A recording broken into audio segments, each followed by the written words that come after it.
I've coached hundreds of women over the past 16 years to burn fat, build muscle, and feel great. And I have found that to this day, some women still think that lifting weights will make them bulky. It is absolutely unbelievable that some women still believe this, but if this is you, or maybe you know somebody like this, then you should know that after 35, you will start losing 1.5 pounds of muscle every single year. And this is how you could be the same weight you were in college, for instance, except now you have flabby arms. You need muscle to stay firm, but also to keep your metabolism high, and proper strength training is the ultimate way for women over 35 to keep their muscle alive, and that rhymes. If you are a woman who is not strength training, or maybe you know a woman who isn't, your metabolism is going down no matter what else you do. This means you will literally be gaining weight, eating the same amount of calories that you used to maintain on, and that sucks because it'll get you frustrated because you'll start thinking that something is wrong with you, while in reality, the only thing that's wrong is what is missing, which is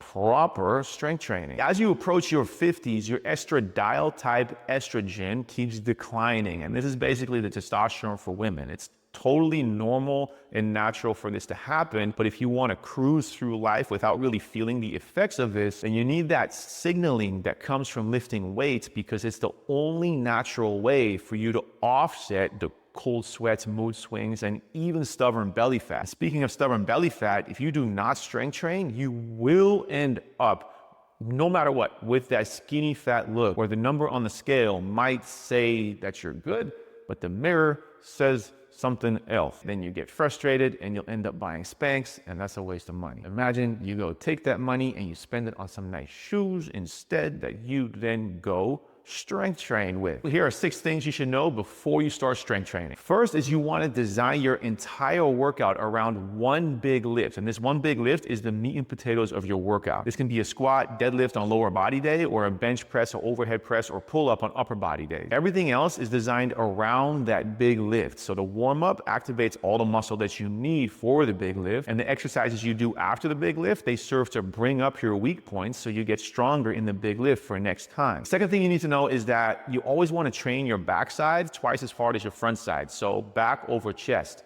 triceps over biceps, hamstrings over quads. Especially for women with desk jobs, or if you're sitting down all day, then you will have weak, underdeveloped backs and also a very inactive butt. If you sit down often, your butt muscle is probably asleep, and this is seriously dangerous, because if your butt is weak, then you're just asking to get injured, or you will have horrible posture. The third tip is to eat something 60 minutes before your workout. Your body does need the fuel to perform, because the intensity of your training is the only signal that you can give your body to build muscle, like blueberries and yogurt, or eggs with oatmeal, or even a protein shake with some honey in it. Number 4 is that if you are not getting stronger every single week, then I hate to tell you, you're wasting your time. I see this all the time, especially with all due respect with women. They think they're strength training, but in reality, they're doing some glorified boot camp workout. Go, go, go, burn calories, do burpees, mountain climbers, and they feel destroyed after the workout, but then they never have anything to show for it. Rest in between sets so that you can lift heavy on your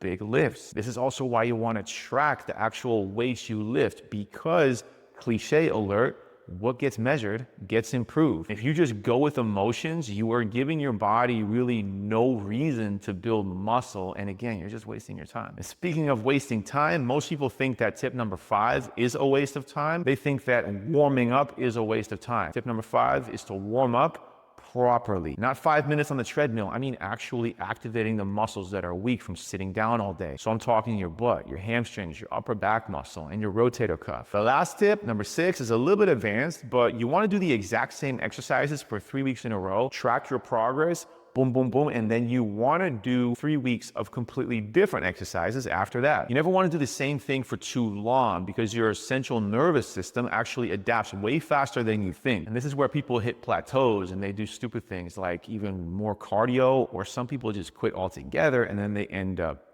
back where they started. So you may be thinking that, yeah, this is cool, but how do you put this all together? Well, I have 3 strength training workouts that follow all these principles, and you can literally start using them today, because it has video walkthroughs of every exercise, and you can even track your performance on every lift, and it even gives you 3 weeks worth of tracking. It's called Strong and Sculpted in 90 minutes a week, and it's completely for free unless you want to pay me for it. I'll be happy to take your money. But if you comment sculpted on this reel right here, on this video, then I'm going to send you a private message with the entire program in it, and you'll get it all for free right away. Just comment sculpted, and I'll send you my strong and sculpted in 90 minutes a week for free right now.